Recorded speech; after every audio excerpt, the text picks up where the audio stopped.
Թրծող աչքերի պատճառով հեռուստասերիալում նոր կերպար է ավելացել, որը հետագայում հայտնվելու է կարևոր փոփոխությունների կիզակետում։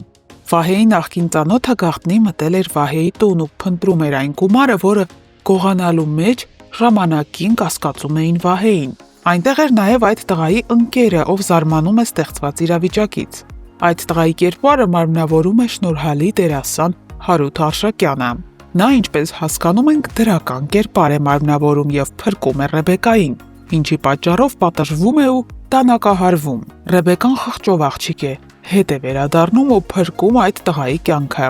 Նա կանչում է շտապօգնություն։ Այդ տղան պարզ է դեմ է, քանի որ մտածում է Ռեբեկան ոստիկանությունում բողոքելու է իրենց դեմ, բայց Ռեբեկան անում է ուղիղ հակառակը։ Նա սուտ է հորինում, իբր այդ տղային դանակահարել են փողոցում, բայց չգիտի թե ով։ Այդ տղան զարմանքից ապշում է, որ այդքանից հետո անծանոթ աղջիկը փրկում է իր կյանքը։ Իրականում հետագայում ականատես ենք դառնալու, որ ձևավորվելու է գեղեցիկ սիրո պատմություն։ Այո, Ռեբեկան սիրահարվելու է այդ երիտասարդին։ Էլլան էլ վերջնական որոշում է կայացնում եւ գնում պապիկի հետ խոսելու։ Նա ասում է, որ կարող է իր հարցով հանգիստ լինել, քանի որ ինքը խոսել է Արմանի հետ, պարզել հարաբերությունները եւ իրենց միջև այսուհետ ամեն բան ավարտված է, քանի որ ինքը գիտի ճշմարտությունը։ Գիտի, որ Գարիկն է սպանել իր հորը, ուստի այդքանից հետո անհնար է իր եւ Արմանի միությունը։ Սարոյանն էլ պատասխանում է, որ որքան էլ Արմանին լավ ու վստահելի մարդ է համարում, որքան էլ գիտի, որ նա անմեղ է այս պատմության մեջ, ամեն դեպքում Էլայի որոշումը ճիշտ է, հեռու մնալ Արմանից, քանի որ փաստացի Գարիկի արարքից հետո ընտանիքները թշնամացել են, ու ճիշտ չէ բարեկամանաս հորդ սպանողի հետ։ Դիանան էլ պատրաստվում է գնալ Միսակի հուղարկավորությանը, սակայն գոռը նրան խանգարում է։ Միսակին հողին են հանձնում եւ գերեզմանոցում են նաեւ Արմանն ու Գարիկը։ Սարոյանը նրանց նկատում է, ճանապարհում է իր ընտանիքի անդամներին ու մոտենում Արմանին։ Հարգելի հետևորդներ, ինչ նպատակով են Արմանն ու Գարիկը եկել ու ցանկանում խոսել Սարոյանի հետ։ Գրեք մեկնաբանություն եւ սեղմեք բաժանորդագրվել կոճակը։ Իհարկե ես հասկանում եմ, որ տեքստերը չեմ սովորել, բայց կարծում եք սկոչով ձեռքերս կապելը տեքստեր չսովորելու համար նորմալ է։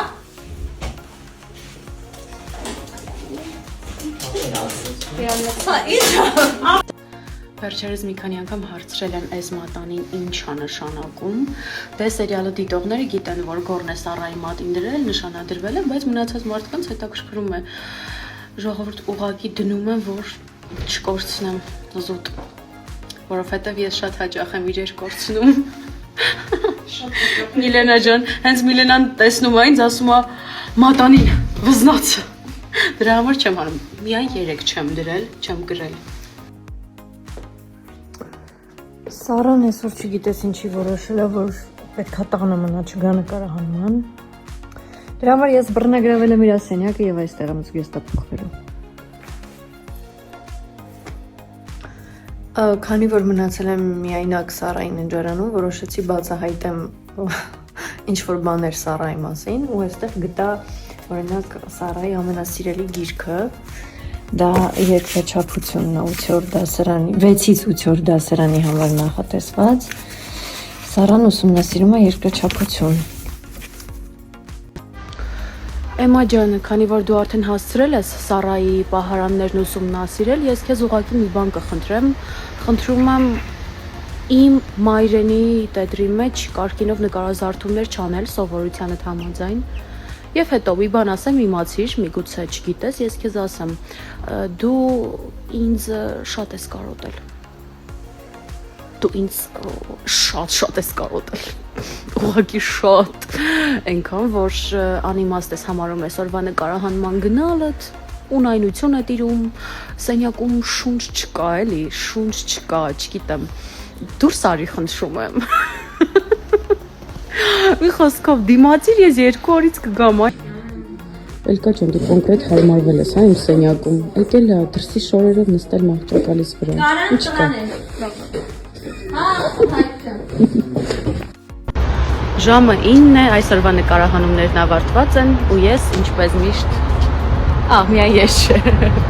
Տեսեք ինչ մեծ պայուսակներով են, ես ճամպրուկով եմ, Ադրինեն շատ մեծ պայուսակով, որովհետև հագուստները շատ են ու հնարավոր չի առանձին մեքենայով Ու բերել։ այս դեպքում չենք ասում իր այդ վար գիշեր։ Ասում են գնանք մի քանի ժամից տեսնենք։ Բայց լավ անցավ։ Միշտ։ Ակա։ Այս երևի առաջին դեպքն է, որ ես հիվանդ եմ ու ինքս պիտի ինձ խնամեմ։ Բայց մամայի սիրտը մի բան զգացել էր, որ հետս նանա էր ուղարկել։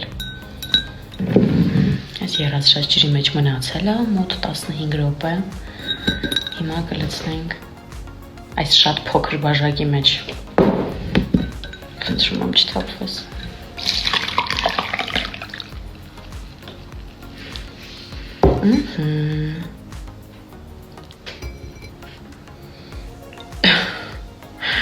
Այսպես անեմ, որպեսզի պատկերացնեք ինչքան մեծ բաժակ է, հետո որդուց եմ նվեր ստացել։ Բայ։ Մենք այսօր եկել ենք շատ գեղեցիկ վայր նկարահանումների։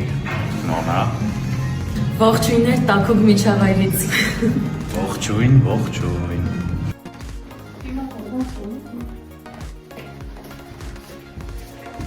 Իհարկե երկուսս ես ուզում եմ։ Այսօր նկարահանումներս ավարտեցի ուղիղ ժամը 6-ին։ Մի տեսակ դերասանուհու աշխատանքի նման չի էլի, ֆիքսված ժամը։ Փաստորեն էսպես էլ է լինում։ Բրթեքանը գցեք սերիալից դուրս, sense վատ է։ Այս երկու քույրն են միայն։ Իրականում այս դրանք են ստորը, իմ անունն է դուրս եկել։ Սա ինչ հարց էր։ Իհարկե դուր է։ Իհարկե ոչ։ Քեզ ասով խոսացրեց, պարտադիր ինան մեջ պիտի գցի, գիտես։ Չեմ կարողանում առանց քեզ։ Չաչելի է։ Լավ, իրականում իհարկե դուր է գալիս, որովհետև ես իմ կերտած չեմ սիրում այդ բառը։ Ես այն կերպարները, որոնք որ ես մարմնավորում եմ, շատ սիրում եմ։ Ողջույն բոլորին, այսօր սերիալի Instagram-ի էջը մեզ մոտ է, կարող եք մեզ հարցեր տալ, մենք մաքսիմալ անկեղծ կպատասխանենք։ Հիմա ես անտառում եմ ու լրիվ մենակ եմ, Սոնուշնի գրուպան չգիտեմ որ կողմա գնացել։ Ու հիմա գնում եմ իրանց խնդրելու։ Հիմա ինչ եմ ուզում հարցնեմ, որ անտառում գիշերը մենակ մնամ, ոչ ոքի չգտնեմ, ինչ է լինելու, ինձ արջերն ու գայլերը կուտեն, մեկ էլ ոնց եմ կրակ վառելու։ Քարերս են իրար են խփում, արագ կայծա տալիս։ Խորհուրդներ տվեք, խնդրում եմ։ Ամենաշատը արջերից եմ վախենում։ Երեխեք գտել եմ, սաղին գտա, էլ ինձ գայլերը չեն ուտի։ Մոռացել ինձ գնացել եք, հա։ Ոչ մեկի պետքը չի։